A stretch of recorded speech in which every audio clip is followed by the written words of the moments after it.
But it is getting an absolute hammering, which is the test I kind of wanted.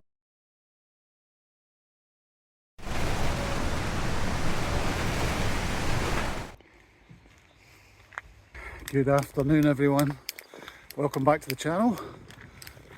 It's a last minute escape.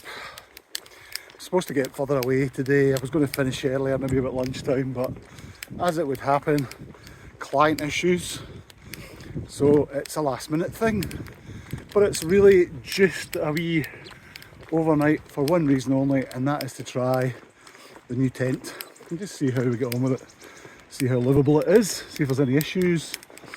And it should be pretty breezy where I'm going. You'll recognise it, I'm sure. Not too far from the house. But yeah, perfect test bed. So follow me along and we'll see how this develops. Should be up there and camped within an hour.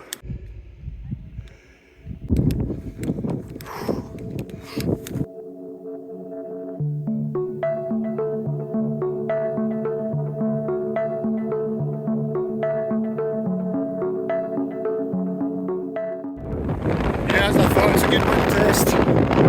It's a fairly strong, well, I don't know what it is, I'll measure it in a minute.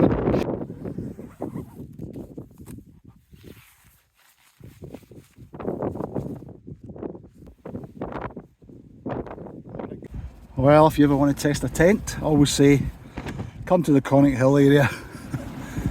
You're guaranteed to get an absolute humping, and it's certainly getting it at the moment. Quite a lot of noise coming off this side here, which is the side not quite in the wind. Anyway, we'll get the inside set up and we'll get comfortable. The inner tent actually does air catching underneath, and the inner tent, the ground sheet is actually, I don't know if you can see it, but the ground sheet's actually inflating underneath me there. There's quite a lot of wind gets underneath it. You can see it's lifting up in these high winds. Some of these gusts are pretty powerful actually. The tent's holding up okay, it flex. This side here for some reason is making a lot of noise in some of these gusts, I don't know why. Maybe I have to try and just re-stretch it or something, I don't know if it's in the right position. But yeah, some of the gusts that howl through, oh, they're howling.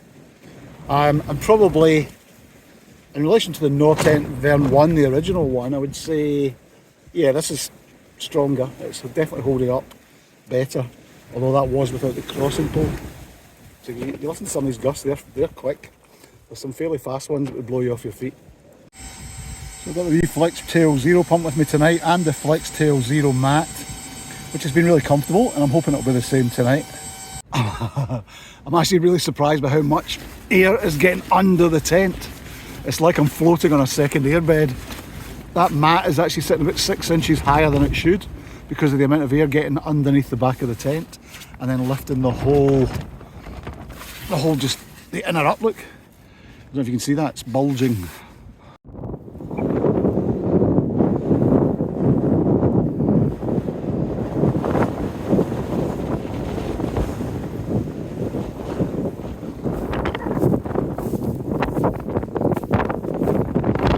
So yeah, it's a nice area to be pitched, but it is getting an absolute hammering, which is the test I kind of wanted. Well, I wanted a wind test. Be careful what you ask for, or what you wish for. Yeah, it's windy. I think its streamlined shape is obviously its saving grace at the moment. That's what it will shed it over the top.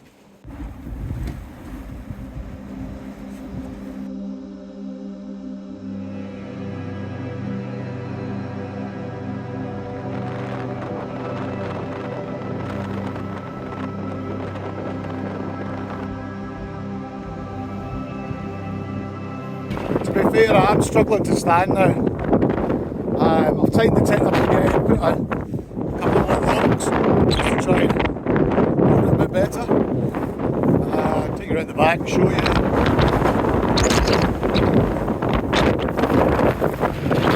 Yeah, it's been hammered.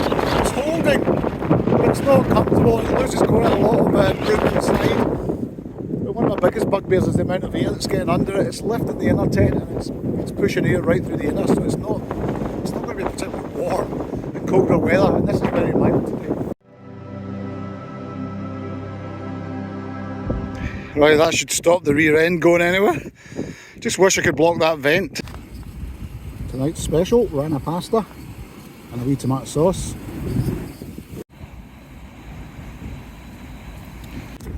Well, the pasta was lovely. I had one portion of it and I'm still slightly peckish, but I've got a wee cheeky Sauvignon Blanc, so I'm just tucking into that just now. And then I have a wee dessert. I think it's a strawberry one. Hold on, let's have a look. Yes, a wee Sucky's strawberry. So we'll have that next.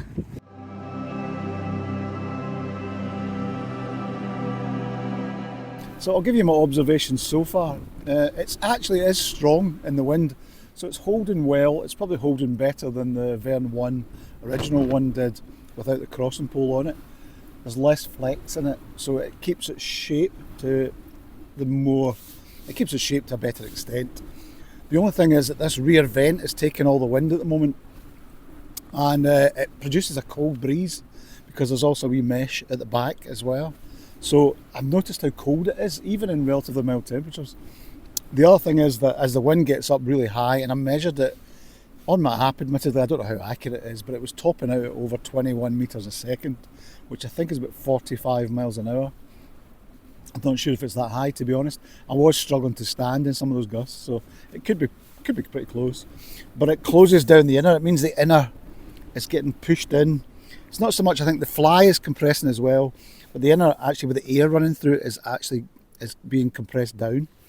And also the tray ground sheet gets air underneath it because the fly sheet is sculpted at the back quite high, and the whole thing is ballooning up and lifting up. So you're getting compressed by at all angles apart from the door here, which is perfectly comfortable. So yeah, I'm quite impressed with it in some ways, but in other ways, meh, not so sure. So I think what I'll do is I'll give you an update tomorrow morning after I've slept in it. We'll see how it goes through the night. And then I'll give you probably a more detailed opinion, or at least I'll have a better opinion about it generally. But in very high winds, yeah, it's got its limitations. I don't think it'll break on you. It's been tested up to 42 metres a second. Although in the wind test, interestingly, they use the front. So the whole front end is what's taking the wind, but I didn't fancy doing that tonight. I'd rather just have that tail into the wind. I don't really know why they went for the door. Maybe just the vestibule can collapse without interfering with the sleeping area. So the things we do for YouTube, so anyway, I'll give this a try overnight. We'll see how it goes. The sun is just probably go down in about an hour or so. Not sure whether I want to go up to the summit and have a wee look around, or whether just to hang about here and maybe get some photography. But I'll bring you back in a wee while. Desperate measures. I've had to take my waterproof jacket and stick it between the inner tent and the fly sheet to try and block out some of the vent air in there, just to try and keep things a bit warmer. So if you can hear me over the wind, this is all the new path work that's been going on the last few months or weeks, and why it was shut down for a while as they helicoptered all this stuff in. Assuming that's one bag lifted by helicopter at a time, that is an expense, isn't it? Look at that. Look at the sheer number of them.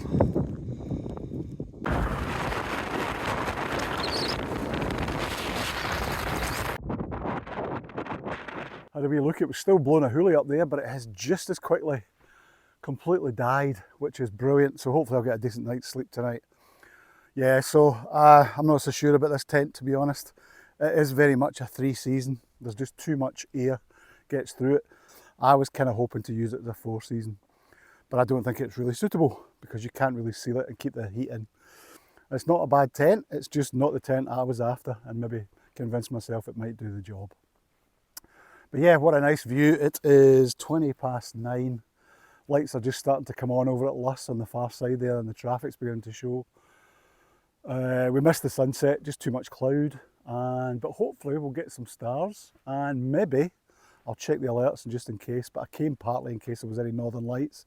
Again, 2 nights ago I think it was, they were really good, and people had filmed them and photographed them from here, from Loch Lomond. So here's hoping. I'm going to get a wee cup of tea on, chill out for a minute, and I'll bring you back shortly.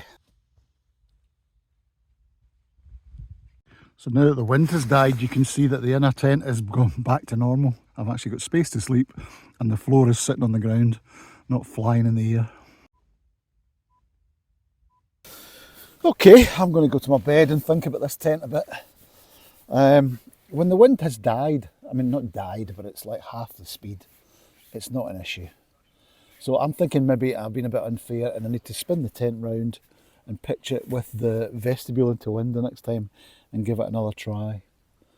But other than that, I've really enjoyed the space here at the front and the vestibule area, and it's been perfect cooking away, and it's given me enough headroom to sit even on the large flex tail mat. So yeah, I'm just going to sleep on this for a while and then I'll make or form more of an opinion tomorrow. The wind has picked up again actually, so it's howling a wee bit, but anyway, I think this tent is secure, as well secure as I can make it. I think we'll be fine. So I'll see you guys in the morning, and I'll give me some time to think more about it and let you know my thoughts. Cheers. Ticks are about.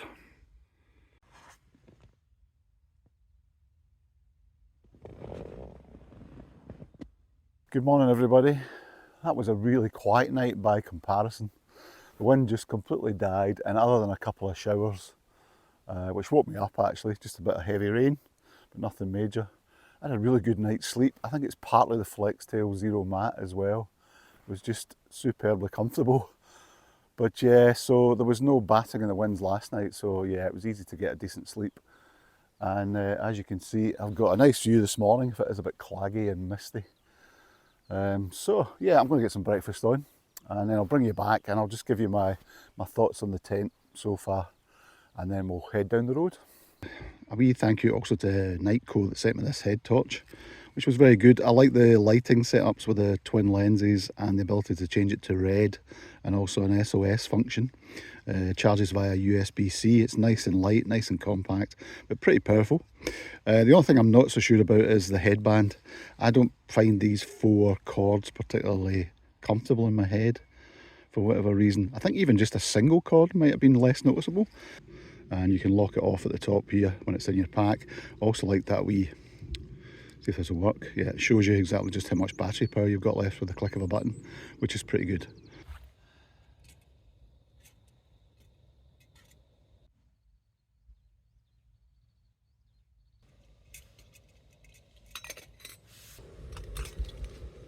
There's a lot of ticks about. Another one in my hand. Do a wee tick check when I get back. Probably the back of my legs is where I always get them.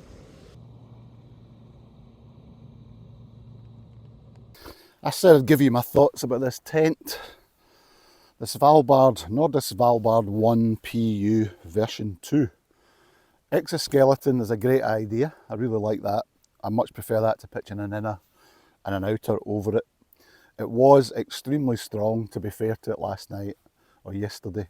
The winds I measured on my app, which is not very professional probably. I don't have a wind speed meter, but it was topping out over 21 meters per second. I looked that up, I had no idea what it is. About 40 plus 45 miles an hour, which probably actually ties in physically with how I was getting physically blown about and struggling to stand. So I'd say top, you know, I don't know, high 30s, early 40 mile an hour. So it was a very good test of it. My major issue with it is this rear vent and sculpted fly sheet. There was far too much air coming through there. Now, having said that, I've looked at the wind tests online for this thing, and the wind, the way they pitched it was this end into wind, which to me is a bit counterintuitive. I would have thought you'd put the low end in. So I'm maybe thinking that what I should do is give this another outing, but turn it around and try it with the wind straight towards the door. But it also means it will cut down the throughput of air right through the inner, because the amount of air coming through was unbelievable. Makes it really cold, lifts up the inner and closes down the inner fabric. So if you were going to hang on to it as a 4-season or in cold weather, you'd really want to create some sort of closure on the vent at the back. But as standard, as you buy it, as it comes out of the kit, it's not up to 4-season use, I would say. It's strong enough, but it's just going to be far too cold. And to be fair, I spoke to Nordisk Customer Services a couple of days ago, and they did say it's classed as a 3-season tent. But the old version had a less sculpted fly sheet. It came right down to the ground. So ideally, if Nordisk watch this, what I'd love to see on the sill version would be to continue with the fly sheet straight to the ground, which would make it a lot more winterized and just cut a lot of the air from getting into it. And yeah, and that would bring it down to an acceptable weight, because the other side of this, the elephant in the room here, is I'll double check this when I get back, but with the bare essentials, pretty much everything you need, you could maybe dump the bags, but with everything you need, it's looking like a 2.4, 2.5 kilogram tent, not 2.2 or 2.1 to 2.2 as they say in their adverts or in their marketing. And that to me is a major issue, because it really ups the weight on it, and you begin to think about a whole range of other heavier tents that you could maybe use, or it just becomes too heavy. I kind of like tents around about 2 kilos. So yeah, I think the short answer is I'm going to keep it for one more run. I'll give it another try, and I'm going to reverse it into the wind, see how we get on. If I was to keep it and use it this way, I would definitely have to mod the vent. The door entry system's great, I didn't have an issue with it at all, plenty of room to get in and out.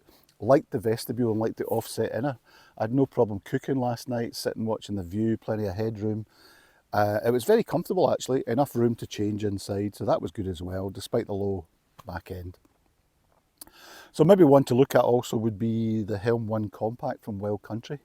I'll maybe have a wee look at that as well. I might be able to purchase that and try it and see how it compares, because I think they're probably competitors in the same market, same price band, about £200, and similar weight. I think the Helm 1 is probably lighter at about 2 kilos.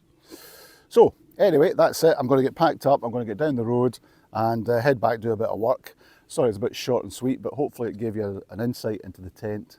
And thank you again for watching, and I'll see you out there again soon. Okay, leave no trace as always. See you the next time.